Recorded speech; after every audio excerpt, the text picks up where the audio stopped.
All right, guys, welcome.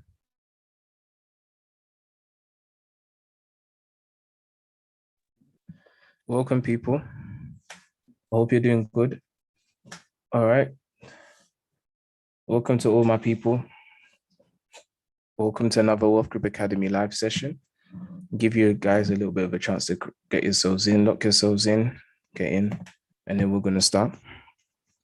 Now, it's been an interesting one, and I'll be releasing a video on my personal channel, the Money Mike's channel, as to what this 15K is about. If you've been on my Insta and you guys have seen what's been going on, I've been taking the time to put in the effort to grow from strength to strength. This is the aim always. Now, because of everything that's going on, all right, we have quite a few interesting things to do when it comes to making our movements in terms of price action for the future. Now, there's a lot of things happening. What I will do, let me open up another chart here. I'm very intrigued to see what we're going to see when it comes to moving forward with the price action, things that we can do to analyze structure, see what's going on. So if you're excited like I am, all right, there's a lot I believe that is about to happen. And so I'm intrigued to see, where the price is going to really give us our entry. And I believe that this is going to be a great week for the CAD, especially. All right. And I'm going to go through the fundamentals and the technicals. And I never come without evidence of what I'm saying. So I hope you should know that by now, that I am not playing around. I'm ready to go. And we can crack on. All right. So welcome to the live analysis session. I'm coming to you at the end of the UK session and about halfway through the US session or towards the latter end, sooner or later. Now, I'm gonna go straight to it and talk about the Canadian dollar primarily. Now, with the CAD pair, it is interesting to see what's been developing over time. USD CAD has been an absolute spectacle to me, in a good way, of course, as to what the price has been doing. We've seen some really good price action going forward, and I'm expecting to see the Canadian dollar do some great things moving forward. Now, I think USD CAD is probably the most interesting, and I'm going to explain this in this way. Now, before I continue with the trades I'm looking for, the US dollar, okay, is a consumer currency. All right. It's a consumer currency. And this is an important thing that we need to kind of run through before I go through there. Now, what is the aspects or what is the characteristics of a consumer currency? Number one, used primarily for asset purchases. All right, that's one. I'm going to say used for asset purchases, not primarily. The primary usage of it is to purchase commodities. So I think I'll put this in order of importance. So one of the most important things about the US dollar, although we know it's the world reserve currency, so if you didn't know, it is the world reserve currency for the world. All right. So if you notice, for example, even with the crisis that happen in other countries, a lot of the time they assess the damage in US dollars. Okay. And that's for many different reasons. Okay. But the number one reason is because the world reserve currency at the moment is the US dollar. Okay. So used for commodity purchases. Now, some of you may not know the history. If you don't know the history, please go to the link in the description below and look for the Wealthy channel. I've made about 8 videos approximately back in February, which I'm looking to move over to another channel very soon. But I made about 8 videos discussing gold in deep detail, the financial system, economic systems, and I believe it will be a very good watch for you. They're full of content. Some of them are about 2 hours long because I think you guys can tell now that I really can talk if I want to, but of course it's all sense and with knowledge and with proof and examples and etc. But again, this is what we're looking for when it comes to price action and what we see for the future. But anyway, the US dollar in history, when 1971 happened and with the gold standard system was completely obliterated by President Nixon, in about 3 years later, 1974, President Nixon, in order to keep the dollar, in demand, he created a system where he made an agreement with all of the countries around the world, or with all of the oil producing countries, or OPEC. Although OPEC's establishment was in stages, but just oil producing countries, anyone that wanted to buy commodities around the world had to use dollars to do so. And it's still the same thing today. That law hasn't been removed. So for example, if you want to buy a barrel of oil from Saudi Arabia, you're not going to buy it in Saudi Arabian Riyal. I believe it's called, I forgot what the currency is called completely. I apologize if any of you are from the UAE or around that area of Saudi Arabia. But you wouldn't pay with Saudi Arabian currency. What you would have to pay with is dollars. And that way, that puts a demand on the dollar. And this is why sometimes the dollar is called the petrodollar, because in other words, specifically oil, which is the most important or highest commodity in demand, in order for you to be able to buy commodities. Now, China and Russia are trying to find ways around this, but speaking in terms of economic structure from the world, everywhere in the world, in order for you to make these purchases for commodities that every country so vitally needs, you need to have US dollars. So in other words, every country around the world has some sort of foreign reserve of dollars or foreign deposit of dollars, which is probably in the Federal Reserve Bank or in their country. Okay. And they use this in order for them to be able to purchase the commodities. So purchasing the commodities will allow for us to be able to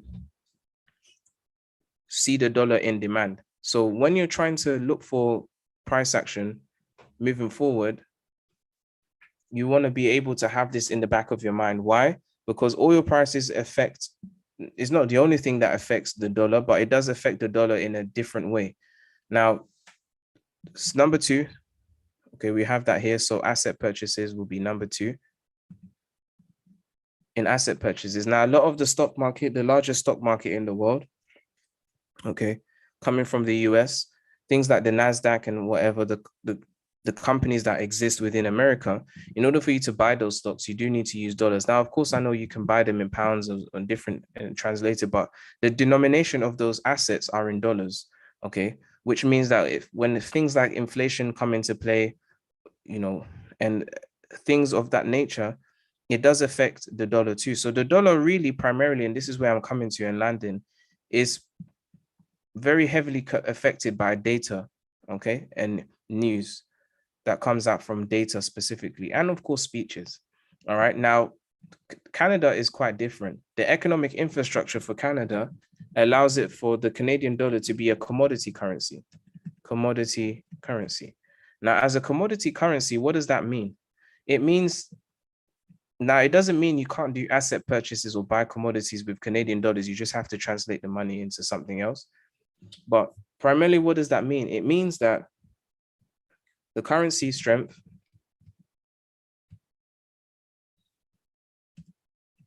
all right, the currency strength is directly proportional to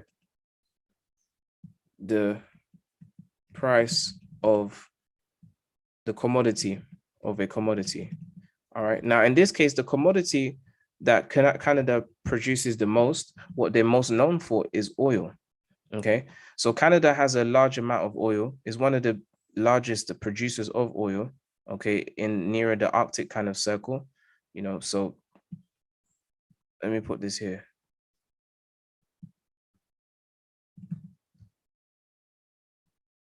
Here we go. So Canada, let's put this here, largest commodity export to the world is oil. So what does this mean? And this is why USD CAD is called the loonie, because it's a very tricky one to trade, because there's two balances here that we need to look at. You compare, when you want to buy oil, you need to use US dollars to do it. But then in Canada, every time, now if you're using dollars and the dollar is in demand, that means the price of the dollar or the strength of the dollar is going to go up. But then equally, if there's more demand for oil, the price of oil is going to go up. And so that means that the Canadian dollar will gain strength for that. Now, the relationship here, I write it for you. The higher the price and demand for oil, okay, the stronger the Canadian dollar. Okay, so USD CAD, all right, and this is where when you're trading USD CAD, the reason why it's called the loonie, it gets that name, is because it has very different features and price action. It doesn't follow normal pair correlation with other currency pairs. What do I mean by that? For example, all of the major cryptos, I said crypto, excuse me, all of the major forex pairs, so pound USD, euro USD, USD Japanese yen, USD CHF, AD USD, okay, for example, the ones that are quoted, so if we have the ones that are base pairs, so US dollar would be USD Japanese yen and USD Swiss franc. Ideally, if the US dollar is the driving force for the market at that moment, and let's say the US dollar is gaining strength, all right, then that means USD Swiss franc should be on its way upwards or long, and so should USD Japanese yen. And inversely, pound USD should be going short, euro USD will be going short, AD USD will be going short if the dollar is gaining strength. With USD CAD, you would expect USD CAD to follow the same suit, but it doesn't do anything of the sort, okay? Because this movement between the US dollar and the Canadian dollar causes there to be very much variation between the normal major pairs that we see. And this is why it gets the name the loonie. So if you're going to trade the US dollar, for example, now I don't have it on here. I don't have commodities on here, but I will show you this. I can pull up, I'll pull up my Hugo's Way, and I can use this to be able to show you what we have here. So I'm going to open up oil, and I'm going to put them next to each other with the US dollar versus the Canadian dollar here. I'm going to put them here. I'll open the two charts together so that we can have a look and see. So let's do this. All right, give me a moment. I'm going to switch over now and let's have a look at these and see what's going on. All right. So share the screen. Here we go. Now already you can see the inverse correlation over time without even me having to put my template on. If you can see that we've had from the 12th of August down to the 20th of August, we've had a strong short. And during the same period of time, literally from on this chart here, from the 12th of August to the 20th, we saw a massive drop pushing the price along. All right, so they have a very strong inverse correlation. All right, so when oil loses its strength or loses its price and the price becomes cheaper, the US dollar versus the Canadian dollar will increase, which means that the Canadian dollar is weakening and the US dollar is gaining strength over it. Now let's put the template on here so we can see things a bit more clearly. So if I put my templates on, so here is that one here, then put the template on. Now I didn't want to do that. You can see this more clearly here. So I'm going to pull the price back to where we were before. And then let me switch over to this one. All right, so now sometimes I don't usually trade with two charts next to each other. That's not my style. I like to look at one at a time. I take it like a TV screen, one picture at a time. But if we just look at this correlation here, we can see that when one is going short, the other is going long. All right, and this is just the nature of what happens. So from the 20th of August, we've seen the price push up long, and we can see the price has gone short from this same period. So when I'm watching the price action here, this is how we're going to analyze and look for the future, or look at what the price is doing moving forward. So whenever you want to trade USD CAD, you would want to look at US oil. If the price of oil is increasing, then the US dollar versus the Canadian dollar should be decreasing. Now, why is this so important, and why do I think this is a big week? All right, so let me switch back over to where we were, and let's have a look at what's going on. Now, currently, all right, without me looking at the market structure, what do we have going on in the world? Now, the overarching, this is important, guys, the overarching fundamental, which is governing the price of things that we look at. So, for example, commodities and whatnot, is the demand for it. At the moment, we're in lockdown. Well, we were in lockdown, and some countries are still in lockdown, but the whole world is not free just yet. So when it comes to price action, if we're looking at what the market is doing, so for example, if I was to put this here, let's talk about 2021 so far. So 2021 is the year so far where most countries have come out of lockdown. Now I can speak for myself because in the UK, just in July was the finalization. So I believe it was July 19th, but then it got extended to the 23rd. July the 23rd is where we saw the final kind of, and I spoke about this last week, but I'll go through it again. All right. So for example, in the UK, which the UK and Canada and Australia follow very similar laws. Okay, they have quite a strong relationship. So the reason why I can use the UK is because, of course, there'll be nuances and differences, but ideally, UK, New Zealand, Australia, they all kind of follow the same British rules. Okay, so the UK, let's put this here, July 23rd, approximately, is when we saw clubs, hospitality sector, which was, now the hospitality sector, things like getting your nails done, hair done, things like that was all closed because the nature of the jobs that were of hospitality require close contact for extended periods of time, which under COVID rules, puts the risk of infection very high. All right. Now, when these industries get opened up, that means that the economy would be opening up. Now, these industries, one of the things that are important that maybe you may not be thinking about is that, I'm going to put this here, they require a lot of oil. Now, it doesn't mean that they literally use petrol, but what that means is that in terms of, and I'll put this here, when I say in terms of they require a lot of oil, they need oil in a reverse sense. For example, the hospitality uses a lot of chemical products, which means that they need crude oil.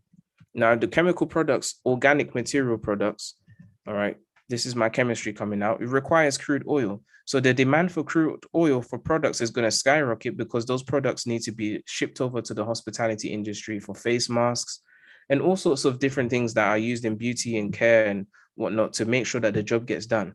Okay, what does that mean? That there's going to be an increase in deliveries, all right? Whether it's going to be air, sea, or land, okay? I even put Navy SEAL because my mind is thinking about Navy SEALs, but air, sea, or land, all right? So there's going to be an increase in delivery that requires oil for flight, for ships, for land by car, lorries, whichever. So as things open up, there's going to be a need and a requirement for oil. Now, oil is more than just what we put in our cars. It's even more than that. It's to do with how the organic materials that we so enjoy that we don't know come from crude oil actually come from it.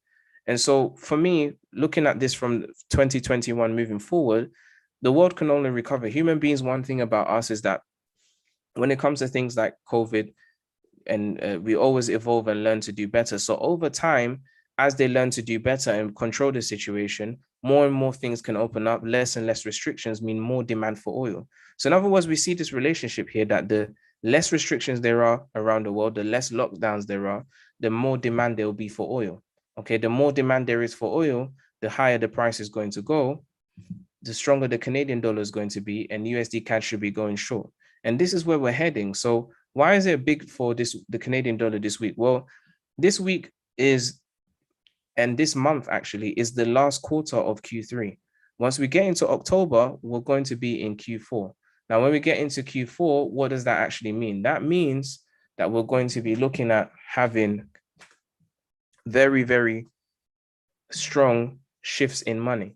So when I look at the Canadian dollar, this is the first thing that is in my mind that I'm watching out for, and I'll be keeping in the back of my mind, and you should be too.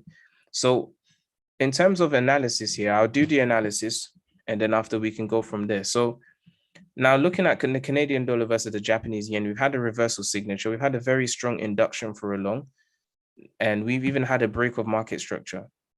Now, if the Canadian dollar is going to continue in strength here, then we should be looking for a good long. But what I'm going to do, I'm going to start from the monthly here and just look at the market structure as to where exactly we are.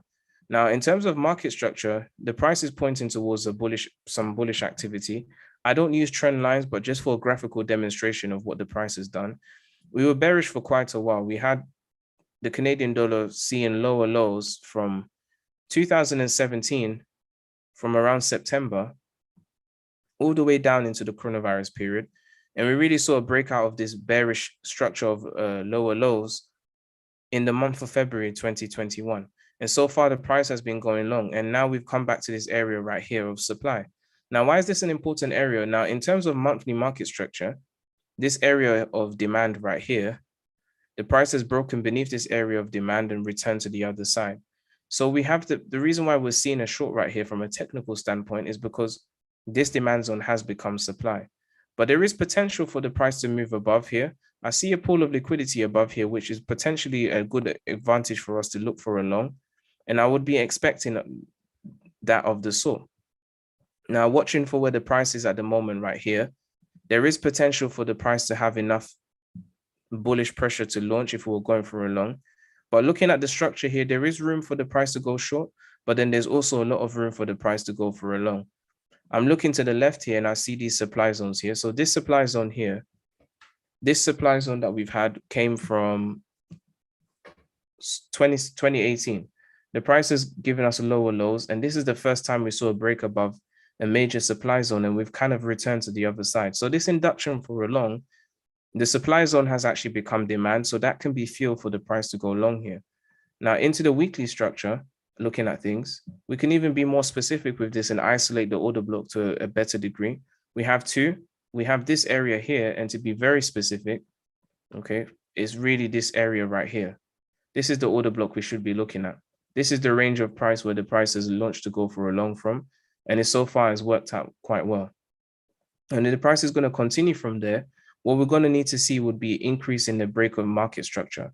Primarily, the best break of market structure would be in this kind of short-term movement here. So if I was to draw out the ABCD of this, so here's the A, all right?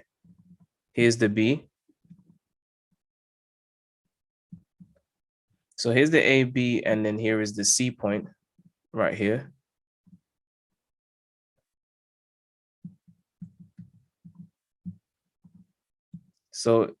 So far, we've had a bearish market structure and actually a complete cycle of price. So why am I mapping this out? Because we just want to look for the most significant swings. Now, for me, in this case, even though I'm going to move this around, so we have an A, C becomes A, and D becomes B. Ideally, what I would want to see would be the break of market structure above this area. So ideally, I would want to see the body of the candle close above this area. And once we have this break of market structure, so I'll put this here, market structure break. Now you can call it a break of market structure BOS or MSB, whichever you want, but we have a market structure break here. This break of market structure to me would let me know the intention, at least for the next month or so, of bullish intention.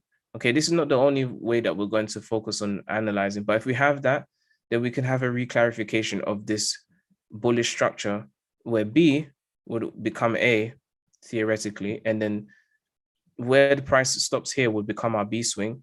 Then we should be expecting one more pullback, and that would be the restructuring of the price from bearish activity to bullish.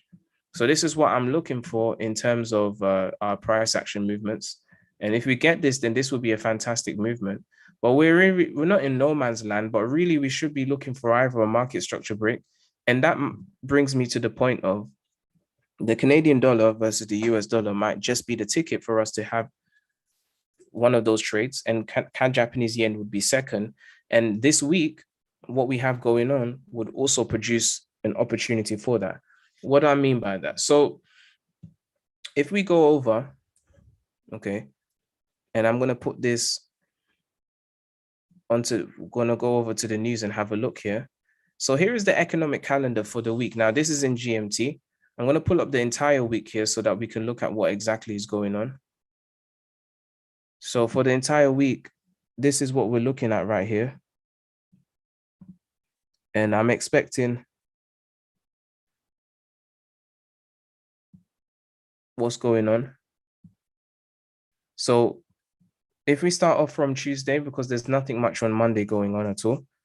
So starting from Tuesday, we have a big day for the Australian dollar. Interest rate, I do expect it to be the same because the COVID situation is not completely done.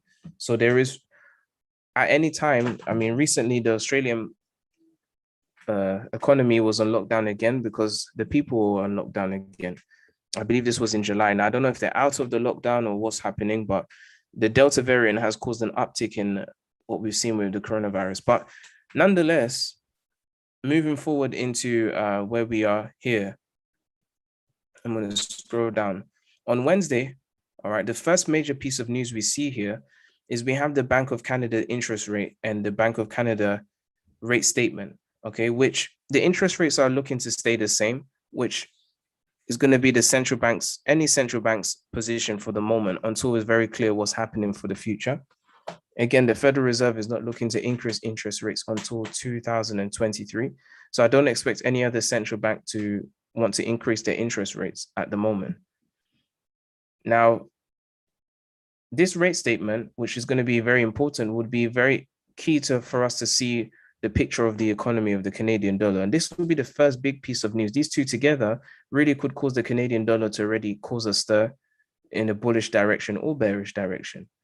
On Thursday, it's not done. At 5 o'clock, we have a speech from the current governor of the Bank of Canada, Mr. Macklem, and his speech, okay, which again would cause the Canadian dollar to have some movement for sure. And because it is a speech and not data news, the price could really do quite a few things. And so there will be a delay in the price when the price is moving long or short. And then to top it all off on Friday, now on Friday, we have a very key piece of information, which is the unemployment and employment rates. Now, these rates right here, why it's important to really keep this in mind is the employment rate or the unemployment rates are very productive, are very important keys to give insight into the productivity of the country. Now, if employment increases, that means the labor force and the labor market is increasing. And that means that the GDP has the opportunity to flourish and do more, because if there's more hands on deck producing more productivity and more value to the economy, which is what GDP measures, then we should see the Canadian dollar gain some strength. Now, according to what we see here, there's a 0.2% potential decrease in unemployment and 100,000 new employees for August, which is interesting to see what happens here. If this number is better than expected, then the Canadian dollar will go flying. All right, so this is why I'm saying we have a very big week. We have news literally every single day from Wednesday till Friday on the Canadian dollar, which can and will add some real heavy fire behind any Canadian dollar pair.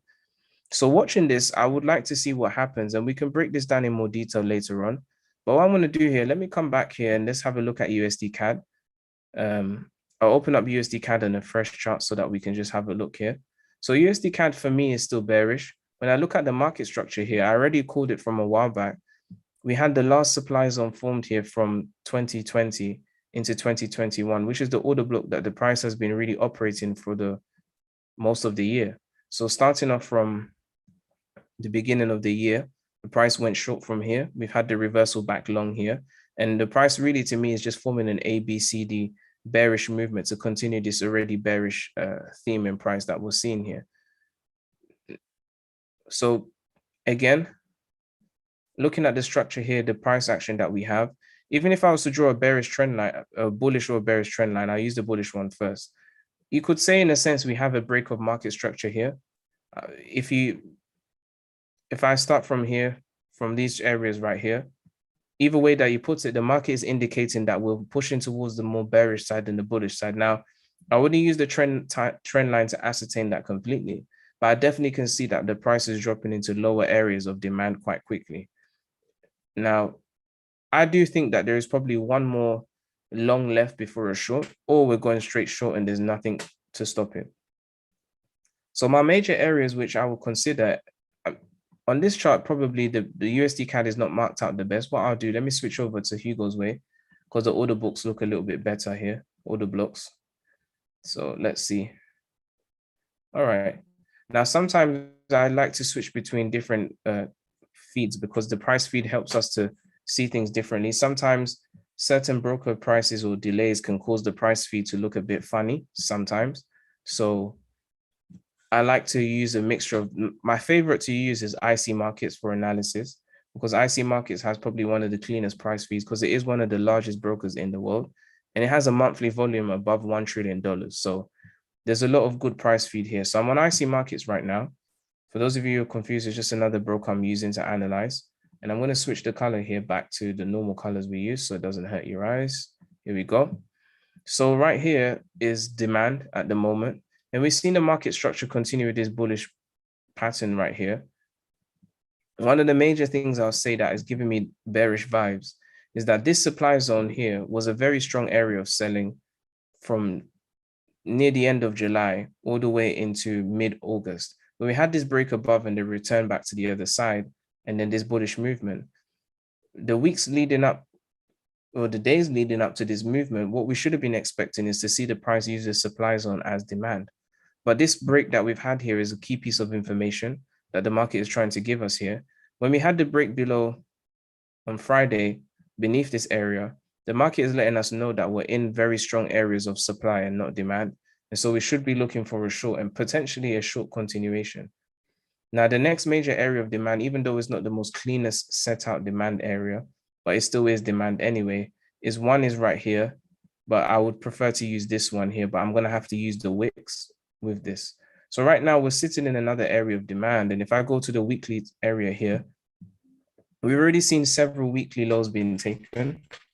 So if I start from here, this weekly low has been already taken. The next weekly lows are really just not too far from each other here. So my question is in order for us to get any long or a short, we're going to need either an induction of the low of the last week, which is here. Now, last week's low, if there was some sort of induction activity around here, then we could be seeing a potential reversal, because I do think there is upside potential on USD CAD before another short, and it would be of something of the nature of this. And again, if that was to happen, it would play in nicely because we need a market structure break on CAD Japanese yen on the upside anyway. So if it went short then long, and then CAD Japanese yen went long then short, that would work out quite well. But this is really what ideally I'm targeting. So if we had some sort of induction here beneath the low of last week and maybe took this low with it, then that would be great. Now, when I first gave out USD CAD, there was one thing that I didn't like about the price that has annoyed me since then, and it looks as though the price may fill that out. And it's the fact that we had a very good induction reversal here. The price, when it was returning, if we look at this low very carefully, this is actually the low of last week, or that week anyway. And the low of that week here, even though I've gone to go and put that low, this is actually a low, but not the lowest low. What I was expecting the price to do back in those days was for the price to return back to demand and then go long. But instead, what we had is the price did no return and then just went crazily long. So I do think that USD CAD is about to give us a short before a long, and it looks like we have about 90 pips to go. So I would like to see that movement. And then if the price returns here to the original entry, stop loss is going to be beneath the wick. Now, of course, it wouldn't be that wide. We'll hone it down to get it to about 10 or 5 pips. And then we're looking for a 360 pip move here, because this will be the next ideal area that the price should go to. And all this really would be, in my mind, is just a continuation. So if we start from here, we've already had a break of market structure on the short side. So here would be A, and then this would be B right here. And then from this point right here, then I'll be looking for the C. So from that A to B movement and then to C would be ideally what I'm going to go for. And then we can go from here and then we can run things in that way. All right. So A, B, C, and D, we run it from there. And then that will be the position that we can go for. So I would say keep your eyes peeled on this, guys. I really hope you enjoyed this short and sweet session. If you want to learn more about these things I'm talking about, check the link in the description below. There's a free course called the Mastermind course available on the Wealth Group Academy website. You can go straight in and start digging into some of these topics. All right. If you enjoyed this, please leave a thumbs up because it helps me the algorithm as I'm trying to share this knowledge with as many people as possible. Put a thumbs up as well. Leave a comment if you have any questions. If you want me to ever look at a pair, give me a shout. But I hope you guys enjoyed that, and I'll catch you